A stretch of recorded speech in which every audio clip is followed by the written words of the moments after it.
এই মুহূৰ্তৰ ডাঙৰ খবৰ অচেতন অৱস্থাত উদ্ধাৰ এগৰাকী কলেজীয়া ছাত্ৰী যোৰহাট বাইপাছৰ ভোগদৈ মাথৰিত উদ্ধাৰ ছাত্ৰীগৰাকী ঘটনা অনিমেষ বৰাৰ মৃতদেহ পোৱা স্থানৰ সমীপতে অচেতন অৱস্থাত উদ্ধাৰ হৈছে ছাত্ৰীগৰাকীৰ নাম সুস্মিতা দত্ত আৰু ছাত্ৰীগৰাকীৰ ঘৰ হাতীগড় বাগমৰাত বুলি জানিব পৰা গৈছে।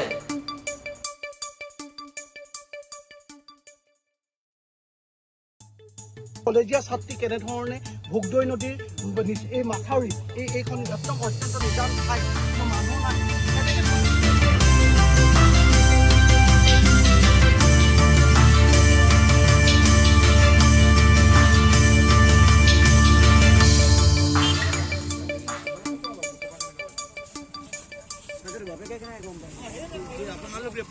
হয় দেৰি কাইলৈ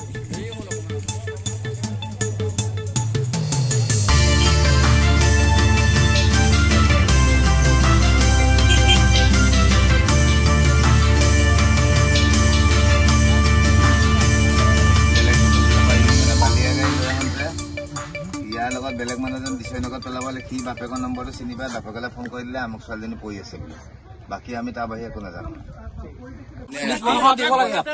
এইটো ক'ৰ আছিলে ছোৱালী গম পাই নি? ছোৱালী বাঘমৰা বুলি কৈছে। বাঘমৰা পৰা ইয়াত কেনেকে আহিলে? ছোৱালীজনী সোধ-পোছ কৰিলে মোৰ লগত দুজন মানুহ আছিলে বাৰু।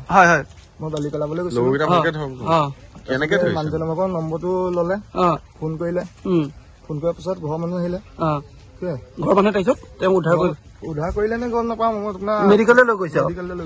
ছোৱালীজনী কেনেকে পৰি আছিলে? ছোৱালীজনী আপোনাৰ তললৈ বুকুখন দি পেলাই পৰি আছিলে আৰু কলেজৰ ড্ৰেছত আছে আপোনালোকে সুধিছিলে নেকি কি হ'ল কি কথা? নাই সোধা দিগন্ত বোলাজনে সুধিছিলে নেকি? নাই সেইজনক আমি দেখাই নাই পোৱাই নাই। তেওঁ নাম্বাৰ দিলে ছোৱালীজনীয়ে নম্বৰটো মানে পুপাই মেলি যেনে তেনেহে দিছে নম্বৰটো যেনে তেনে দিছে। তাৰপিছত আপোনালোকে তেওঁৰ দেউতাকলৈ ফোন কৰিলে? দেউতাকলৈ ফোন কৰিলে। ঘৰ ক'ত? সেইজনৰ বাপেকৰ নম্বৰ নহয় মানে বেলেগ খোৱাৰ কাৰণে ঘৰ আছে বুলি ক'লে। ঘৰ ক'ত বুলি কম পালে? ঘৰ কিবা এইফালে বুলি কৈছিলে। বাঘমৰা নে কি গম নাপাব। দেউতাকে অটো এখন লৈ আহিছিলে? অটো এখন লৈ আহিছে বুলি কৈছে বাৰু। মোক সেই মানুহজনে ফোন কৰিছিলে বুলি ভাবিছে সেইটো আমি গম পোৱা নাই। এতিয়া তদন্তত আছে। ছোৱালীজনীক ইমিডিয়েট যিটো আমি ৰেস্কিউ কৰিব লাগে তেওঁ মেডিকেললৈ পঠাইছে। আমি আহি পাইছো। এতিয়া কেনেকুৱা যুৱতীক আমি গম পোৱা নাই। আমি এতিয়া পিঅ'তহে আহিছো।